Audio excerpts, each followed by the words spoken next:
Hello everyone, আসসালামু আলাইকুম। কি সুন্দর আওয়াজ, তাই না? খুব ভালো লাগছে। আসলে এই রকম তরকারি রান্না করার সময় যে একটা সাউন্ড আসে, যে আওয়াজ আসে, আমার কাছে খুবই ভালো লাগে। তো আম্মু বাজারে গিয়েছিল, সেখান থেকে একটি ইলিশ মাছ এনেছে। ততটা বড় না, মাছটা তোমরা দেখতে পাচ্ছ। যাই হোক, মাছটাতে কোনো ডিম হয়নি। মাছটা আমার কাছে খুবই ভালো লাগছে দেখতে। ইলিশ মাছ আমার অনেক ফেভারিট, অনেক পছন্দ। তো পরে আম্মু তরকারির দোকানে গিয়েছিল, সেখানে দেখলো যে সিমের দাম এত, যা বলার বাহিরে। যাই হোক, দোকানদারকে জিজ্ঞেস করলো সিমের দাম কত। তো দোকানদার বলল 400 টাকা কেজি। আম্মু বলল আচ্ছা ঠিক আছে, আমাকে হাফ কেজি দেন। তো আম্মু আধা কেজি সিম নিল, আর এর মধ্যে কিছু আলু দিয়ে দিছে। হয়তো এগুলো দিয়ে রান্না করবে। যাই হোক, বলবো না, পটপট করব না, চলে যাব রেসিপিতে। এবার মা কড়াইতে তেল দিয়ে দিল খানিকটা পেঁয়াজ কুচি।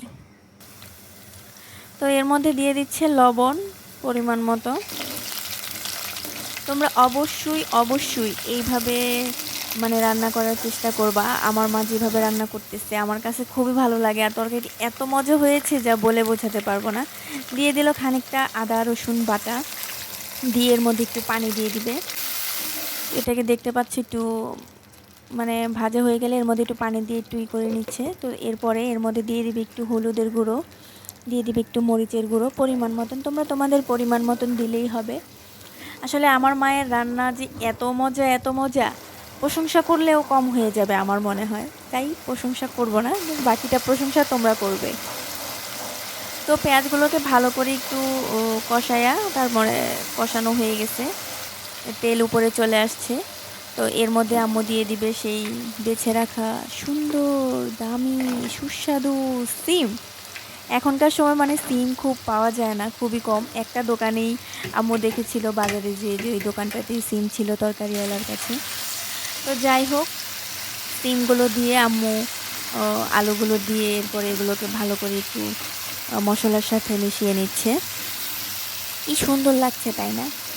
উফ, আমার কাছে তো এত ভালো লাগে আমার মা যখন রান্না করে। আমি মায়ের কাছ থেকে রান্না শিখি, বাট ওই রকম হয় না, ওই রকম করে পারি না আমার মায়ের মতন করে। আল্লাহ তুমি আমার মাকে বাঁচিয়ে রাখো, দীর্ঘ হায়াত দারাজ করো। আমার মাথায় যত চুল আছে সবগুলো আমার মাকে দিয়ে তার হায়াত তৈরি করে দিও আল্লাহ।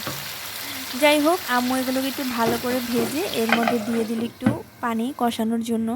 তো আম্মু ঢাকনা দিয়ে দিয়েছিল, দেখতে পাচ্ছ। ঢাকনা খুলে আম্মু আবার এটাকে একটু নাড়াচাড়া দিয়ে দিল।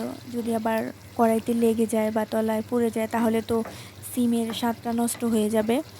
তো আম্মু এটাকে একটু নাড়া দিয়ে আবার ঢাকনা দিয়ে ভালো করে ঢেকে দিল।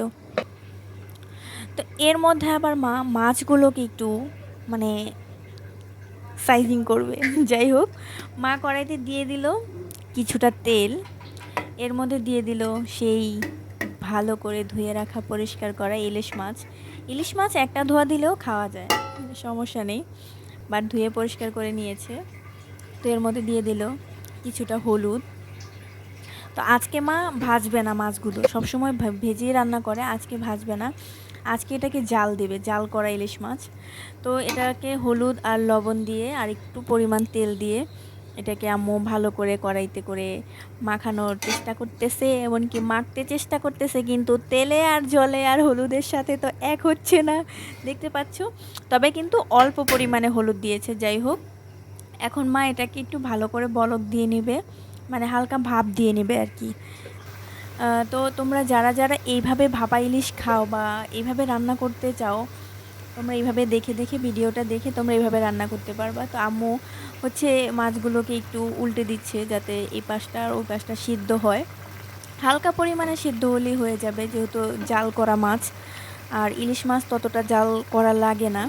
তো আম্মু দেখলাম যে মাছগুলোকে একটু উল্টে পাল্টে দিয়ে এটাকে একটু জাল করে নিল। পানিগুলো শুকাবে না, পানি অল্প পরিমাণে থাকবে, জাল করা মাছ যেরকম থাকে ঠিক ওই রকম। তো যাই হোক, মা মাছগুলোকে একটু জাল করে নিয়ে এবার চুলাটাকে বন্ধ করে দিল।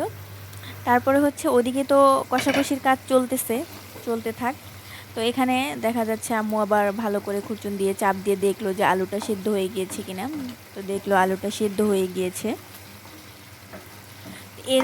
এরপরে মনে হয় আম্মু মনে হয় পানি দিয়ে দিবে। আমি তো আবার একটু বেশি কথা বলি। যাই হোক, গরমের ফুটফুনের গরম ছ্যাঁকা খাইতে চাই না।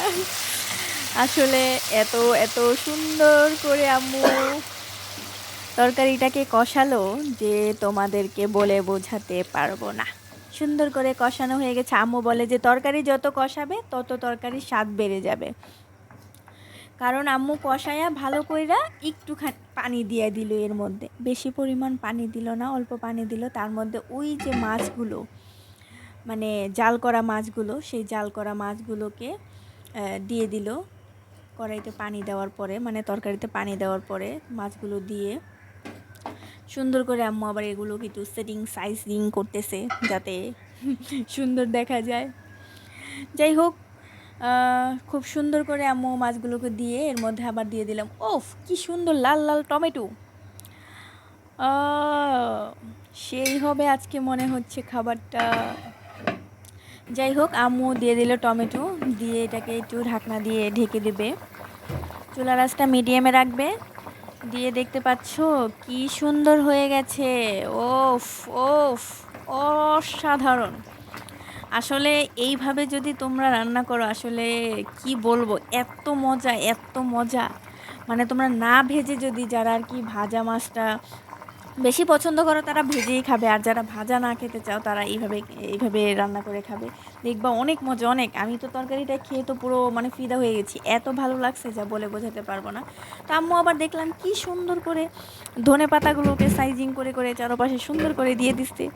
তো অবশ্যই অবশ্যই যদি আমার মায়ের রেসিপি ভালো লাগে, এর মধ্যে আবার বলতে ভুলে গেছি, আম্মু মনে হয় একটু জিরার ফাঁকি